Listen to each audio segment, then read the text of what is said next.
Nosotros en la mesa de Costa Rica Noticias, don Eduardo Acuña y don Carlos Carranza. Muy buenas noches para iniciar con este análisis luego de este debate. Buenas noches. ¿Qué les ha parecido? Un primer acercamiento general. Don Carlos. Don Carlos. Bueno, creo que la tonalidad tal vez varió por el lugar que se realiza, el tipo de preguntas que hubo, pero los temas fueron los temas generales que se estaban planteando. El tema de déficit fiscal como tema central de la campaña, que ha tomado una preponderancia de primer nivel para algunos partidos más tradicionales, que es un tema central. El segundo es claramente el tema que tiene que ver con brecha social, que es un tema importante para los costarricenses. Si entendemos, y ahí faltó un elemento, seguimos teniendo el 20% de la población en pobreza. Eso demuestra que hay una brecha social importante. En tercer lugar, se plantearon algunas alternativas alrededor de cómo hacer complementarios con los privados de libertad para que puedan tener elementos alrededor del INAH, alrededor de educación. Algunas cosas ya son planteadas en otro momento, pero ahí está presente. También hubo una especie de enfrentamiento entre las posiciones asumidas más a la extrema por John Vega versus otros candidatos correspondientes. Y en otra parte sí vimos cómo se plantearon diferencias, por ejemplo, entre el PASE y el partido de Fabricio Alvarado, que fue muy claro esa diferencia alrededor.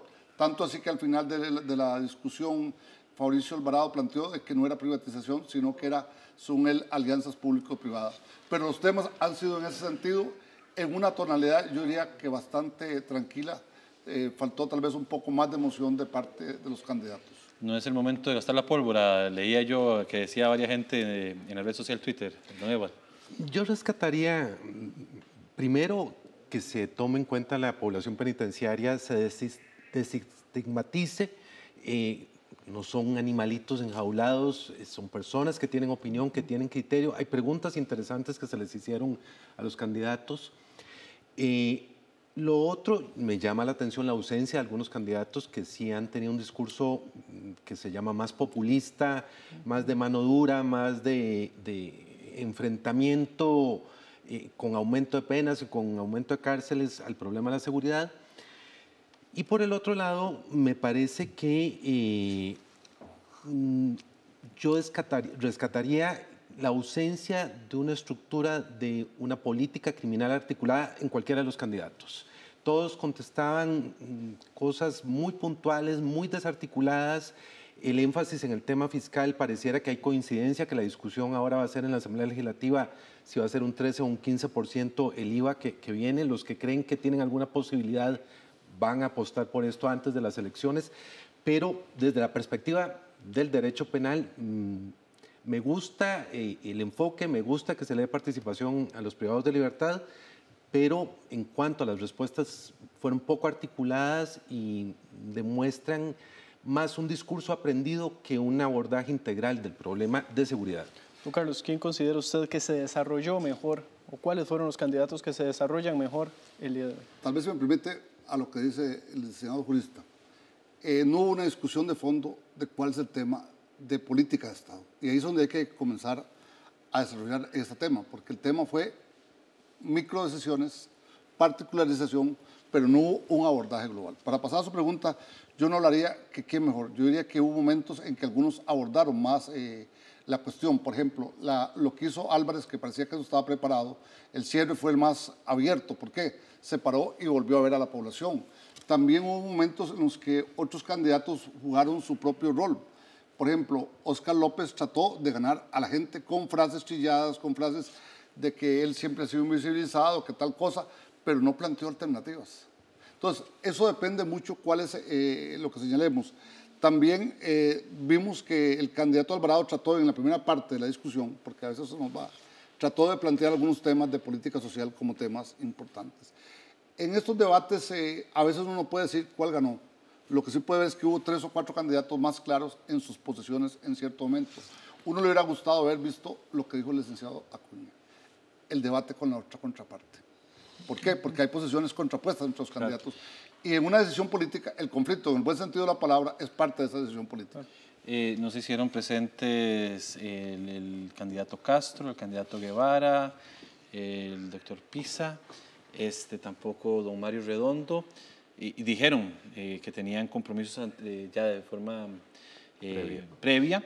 Don Edgardo Araya estuve leyendo ahí, ¿verdad?, que se disculpó porque está en el plenario legislativo, está en este momento la discusión de la ley de recurso hídrico y sabemos que el Frente Amplio está en contra de la aprobación del mismo y no quiso salir del plenario, y la candidata de Renovación Costarricense tampoco participó de este debate. Educación, empleo, reinserción social fueron para mí los temas que más se abordaron durante el debate, que tienen que ver con la realidad de una población que está exactamente con poca educación, con poco empleo y con problemas de reinserción.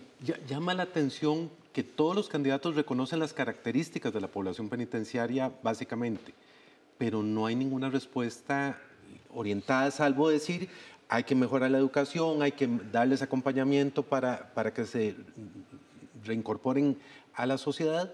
Y sin embargo, una característica en la política criminal costarricense desde 1970, que es cuando ocurre una reforma importante, hasta la fecha, es que no hay inversión en estos temas. Y esto tiene que ver con una realidad. Frente al ciudadano común, el tema de invertir en el sistema penitenciario es mal visto, porque se considera que es un desperdicio de recursos cuando hay problemas mucho más serios y hay un discurso donde se nos hace creer que la población penitenciaria pertenece a una especie de subesfera que está allá encerrada y que no tiene ninguna conexión con el entorno social. A pesar de que el tema de la seguridad ciudadana pareciera que se va a colocar como segundo o tercer tema a discutir durante lo que queda la campaña electoral hasta febrero o eventualmente hasta abril. Ahí tal vez agregaría que además de no haber inversión social en una serie de campos en el Estado costarricense, cuando uno habla de educación no puede hablar de educación a secas.